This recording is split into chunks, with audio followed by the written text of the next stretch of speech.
Bonjour, Général Paloméros. Bonjour. Bonjour. Le secrétaire d'État américain Anthony Blinken et son homologue britannique étaient à Kiev hier en Ukraine. Résultat de la visite, plus d'armes, plus d'argent pour les Ukrainiens, mais pas encore d'autorisation de frapper le territoire russe avec les armes occidentales. C'est une grosse déception pour les Ukrainiens ?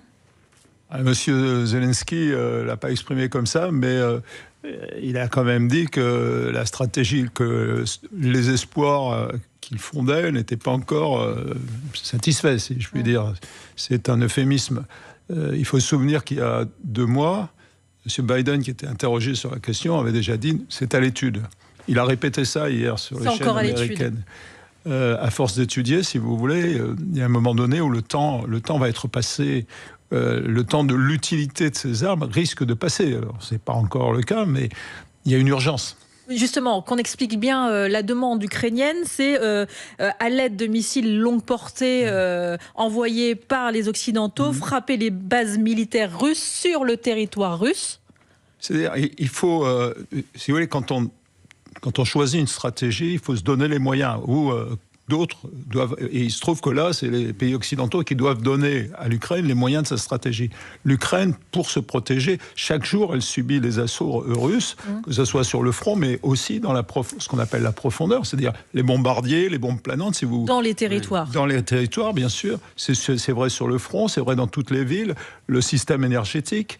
Donc, ils sentent bien que la seule solution, et c'est pas une découverte pour un militaire, c'est l'attaque. La meilleure défense, c'est l'attaque. Quand on ne peut pas faire autrement, et surtout pour reprendre l'ascendant. Et là, vous avez une majorité des centres stratégiques militaires russes qui participent à cette guerre, qui sont à apporter des armes que les Occidentaux, et en particulier les Américains, pourraient fournir aux Ukrainiens et surtout leur laisser l'autorité, pas la possibilité de les utiliser. Pourquoi dites-vous qu'il y a urgence ? On leur attache une main dans le dos, quoi. Pourquoi dites-vous qu'il y a urgence ? Il y a urgence parce que on voit ce qui se passe sur le front. L'hiver arrive, le système énergétique ukrainien est à la limite de la rupture. C'est vrai. Rupture. On a plusieurs fois depuis le début de ce conflit dit attention, l'Ukraine pourrait craquer. Pourquoi ce serait plus le cas aujourd'hui qu'il y a quelques mois ? Parce qu'on va doucement vers 3 ans de guerre. Et il y a un moment donné où le moral, les infrastructures, l'économie, la vie du pays est en danger. Et là, c'est le cas. Je parlais de l'énergie. C'est pas un hasard si M. Blinken a dit qu'ils allaient donner plusieurs centaines de 700 millions de dollars. Oui, mais ça ne reconstruire les systèmes énergétiques, si on ne les protège pas, ça ne sert à rien, si vous voulez. Donc il y a une incohérence quand même, me semble-t-il. Comment vous expliquez la frilosité des Occidentaux ? Pourquoi ils ne veulent pas permettre aux Ukrainiens d'utiliser des armes occidentales pour frapper le sol russe ? Parce qu'ils ont peur de la co-belligérance ? Voilà, depuis très longtemps. Mais la co-belligérance, elle est passée de mode, si vous m'excusez cette expression. On est en guerre. Vous voulez dire qu'on y est déjà ? La Russie ne peut pas gagner cette guerre. C'est une autre forme de participation à la guerre. Quand on fournit des armements, on est partie prenante à la guerre. C'est une évidence. Maintenant, il ne faut pas se laisser guider par la peur. Je crois que M. Poutine ne doit plus faire peur. Il a utilisé à peu près tous les moyens de la violence qui sont à sa disposition. Alors évidemment, certains parleront du nucléaire. On ne va pas encore agiter une fois de plus le nucléaire. On a compris que c'était une équation stratégique, politique, et qu'à force de jouer avec ça, on peut se brûler, c'est vrai. Et le risque de frapper des centrales sur le sol ukrainien ? Pas les centrales, plutôt de agiter. Et agiter l'arme nucléaire aussi, il l'a dit plusieurs fois. Oui, plus il en parle, mais évidemment, ça dépasse totalement le cadre du conflit ukrainien, cette affaire. Et personne ne souhaite que ça se passe. Mais attendez, qu'est-ce que vous voulez dire par là ? Vous voulez dire que Vladimir Poutine n'est pas en mesure de mettre cette menace-là, la menace nucléaire, à exécution ? On a du mal, alors là on rentre dans un débat évidemment très stratégique, mais on a du mal à voir, primo, quel serait ses intérêts, secondo, il porterait une responsabilité dans l'histoire de l'humanité terrible. Les Chinois et bien d'autres, évidemment, ne sont pas sur cette ligne et l'en dissuadent. Non, je crois qu'il ne faut pas avoir peur pour répondre à votre question. Il n'est plus temps d'avoir peur de M. Poutine. Il faut au contraire donner aux Ukrainiens les moyens en les contrôlant. Les Ukrainiens, ils ont été toujours très fiables dans leur relation avec les Occidentaux. Ils sont allés à la limite de ce qu'ils pouvaient faire. Mais à mon sens, ils n'ont jamais. Il y a un contrat de confiance, si vous voulez, qui s'est établi. Il n'y a pas de réciprocité, c'est-à-dire que les Ukrainiens sont fiables avec les Occidentaux ne sont pas fiables avec les Ukrainiens?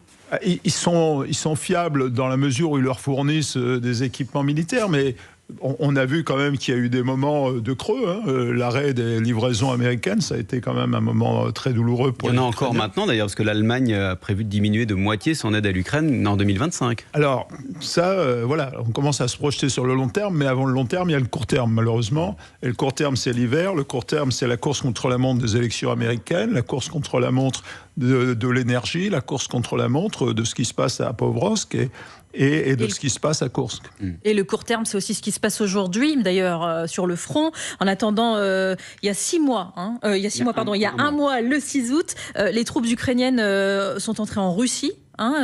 Et en quelques jours, elles se sont emparées de plusieurs centaines de kilomètres carrés.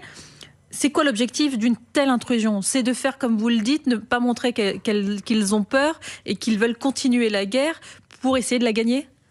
Cette offensive, à mon sens, elle rentre dans une grande stratégie que M. Zelensky a évoquée et qu'il a prévu de dérouler d'ici la fin de l'année. Et il en a certainement parlé à M. Biden et à M. Blinken et à Grande-Bretagne. Elle vise à changer la donne, si vous voulez. Ne plus subir, agir et reprendre l'initiative. Et ça, c'est plutôt une bonne idée dans la situation actuelle. Mais est-ce que ça a marché? C'est ça la question. Ça s'est passé il y a un mois. Là, aujourd'hui, est-ce qu'il y a une riposte russe? Il semble que les Russes commencent effectivement à envoyer des troupes. Je pense que le but n'était pas, contrairement à ce qui a été dit, de penser que les Russes allaient dégarnir le front. Pour les Russes, pour Poutine, il a compris, poursuite d'un objectif unique. C'est un des principes fondamentaux de l'art militaire. Donc, il a compris qu'il ne fallait pas. Son objectif, c'est le Donbass, c'est les oblasts, c'est essayer de gagner du gagne-terrain pour qu'un jour il y ait une forme de négociation. Donc il ne va pas dégarnir, il fera autrement. Le temps ne presse pas pour lui finalement dans ce domaine-là. Il peut attendre. La population n'a pas l'air plus émue que ça du fait que la Russie, pour la première fois, soit attaquée sur son sol. On s'habitue à tout, en quelque sorte.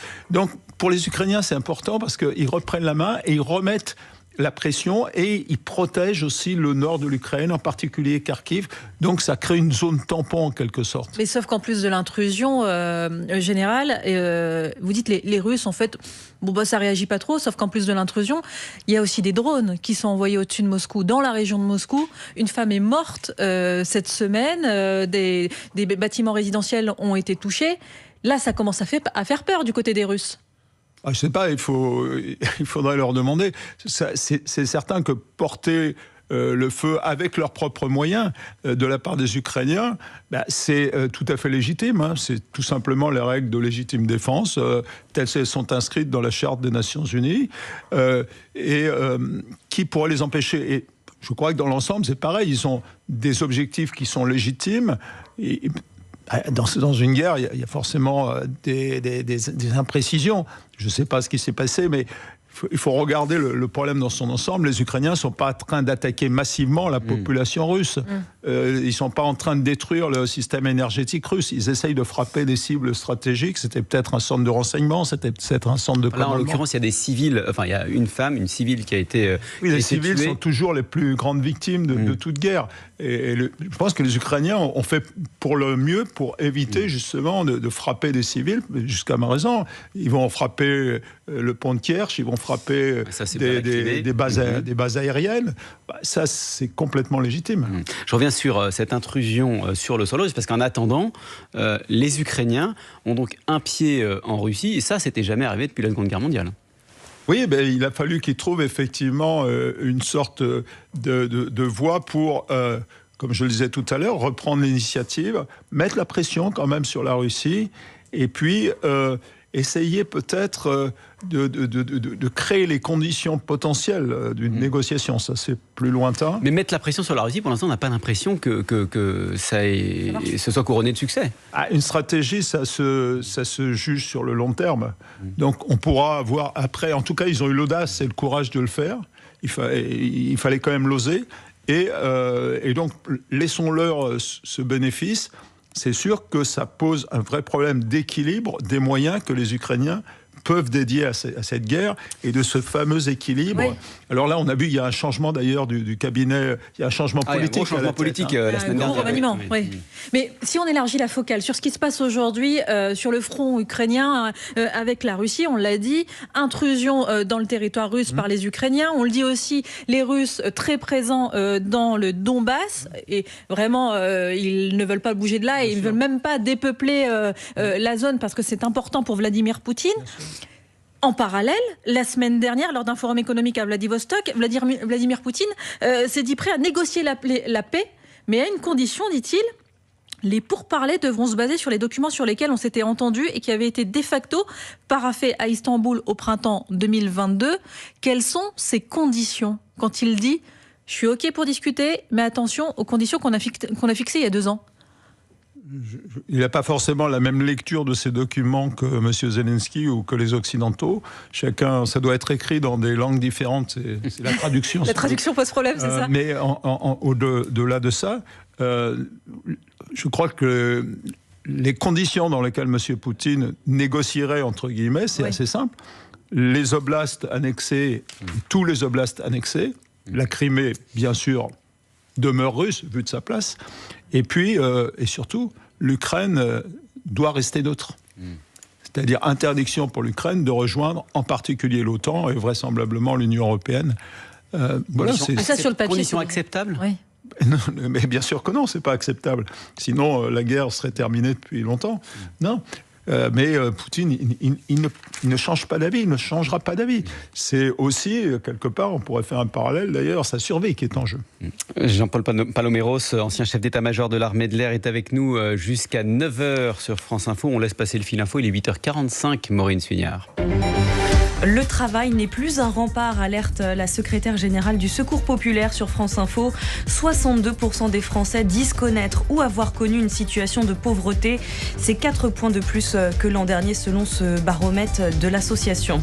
C'est une conséquence de la réforme des retraites. La part des seniors occupant un emploi en France continue de progresser en 2023.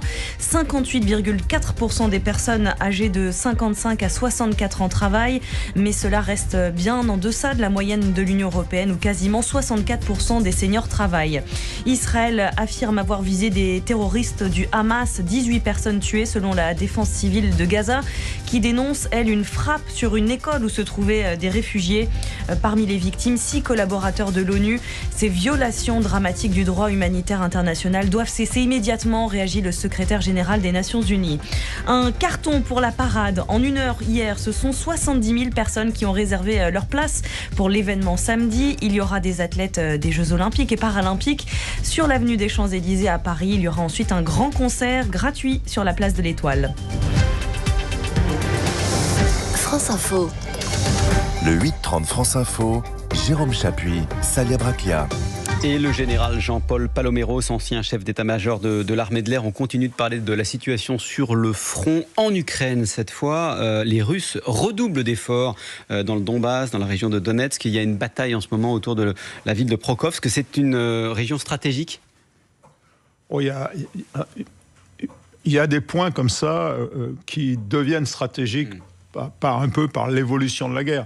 Mais, cette ville, oui, parce que, une fois de plus, c'est un nœud, ça ouvre éventuellement la porte vers une ville beaucoup plus grosse encore qui s'appelle Kramatorsk.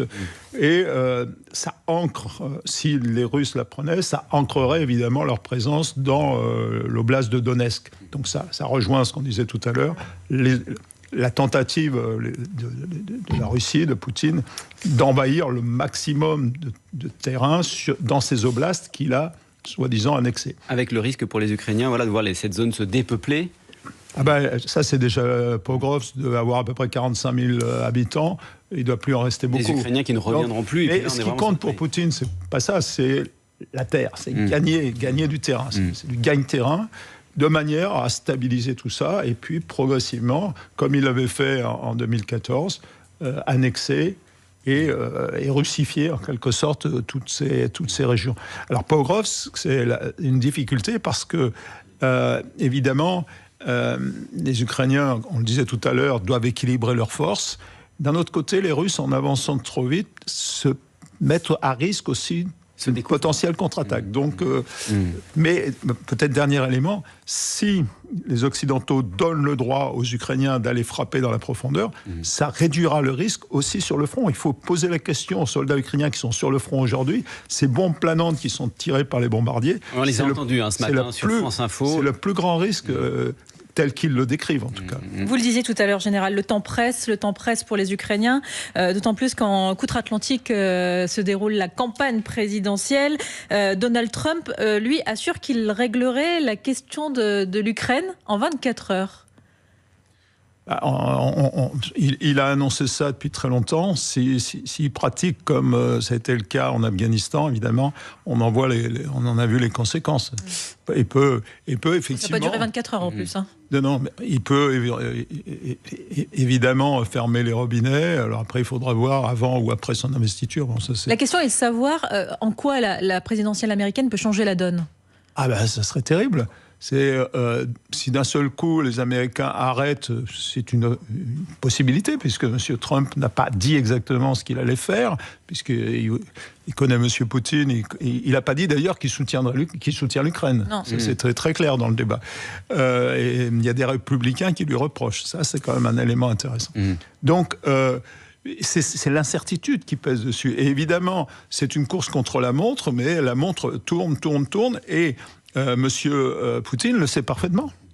Donc il faut comprendre d'ailleurs cette déclaration de la semaine dernière de Vladimir Poutine qui dit en fait je soutiens Kamala Harris. Oui, alors là on est bien dans la guerre d'influence et d'information. Je pense que c'est pour ternir l'image de Kamala Harris. Vous savez que Monsieur Trump l'a décrit comme une communiste. On est assez loin du compte quand même. Et donc, voilà, mais il ne faut pas aller plus loin que ça. C'est du billard à plusieurs mois. Kamala Harris, c'est la vice-présidente de Biden. Je ne pense pas que M. Poutine soutienne M. Biden. Donc, évidemment, nous sommes dans cette course contre la montre où les États-Unis sont au cœur du débat, au cœur des dispositifs. Mais dans le même temps, il ne faut pas que les Européens s'endorment, si vous voulez. Alors, on a vu que les Britanniques... continuent leur effort. Je pense que c'est un bon exemple. Les Allemands, un peu vacillants. Et puis nous, pour l'instant, évidemment, on a notre politique interne, mais il faut qu'on s'exprime aussi là-dessus. Il faut que l'Union européenne décide du soutien qu'elle continuera à apporter, quel que soit le résultat des élections américaines. Général, l'autre conflit qui retient l'attention, c'est évidemment ce qui se passe à Gaza. Les bombardements israéliens continuent. Cette semaine, dans un camp humanitaire, au moins 19 morts. L'armée israélienne assure avoir visé des cadres du Hamas. Une information que dément le Hamas lui-même. Compliqué au fond de savoir qui dit vrai. Mais vous qui êtes un ancien militaire, vous diriez que l'objectif affiché justifie l'action et le bilan ? Oh là là. Ça, c'est une question, pour un chef militaire comme pour un responsable politique, c'est une question terrible. Parce que rien ne justifie le massacre des innocents, mais d'un autre côté, chaque pays a le droit de se défendre. Donc on est vraiment dans cette dualité, en quelque sorte, et dans cette opposition. Ça va faire bientôt, malheureusement, 1 an que cette guerre a été déclenchée par la volonté du Hamas, quand même le rappeler. À l'attaque du 7 octobre. On se rend compte de la difficulté qu'il y a à combattre un mouvement terroriste qui est immergé dans une population. C'est pas la première fois dans l'histoire, mais là c'est manifeste. Et pour aller débusquer, pour aller éradiquer, ce qui était impossible d'ailleurs, le Hamas, évidemment, on ne parle plus de dommages collatéraux, ce sont des vrais dommages de guerre. Et personne n'arrive à s'en sortir. Et... 1 an après, vous dites aujourd'hui qu'Israël respecte le droit de la guerre, vous qui êtes un militaire ? Ils essayent sans doute, mais je pense que c'est une impossibilité dans la situation. Et c'est ça le fond du problème. On est dans un... L'impossibilité qui est liée à quoi ? Au fait qu'un pays ait le droit à une légitime défense, et d'un autre côté, pour se défendre, soit obligé d'employer des moyens qui, effectivement, entraînent des victimes civiles. On est dans un cas, un imbroglio, si vous voulez. On est encore, selon vous, dans la légitime défense ? Ça, c'est l'appréciation qu'ont les Israéliens de la situation.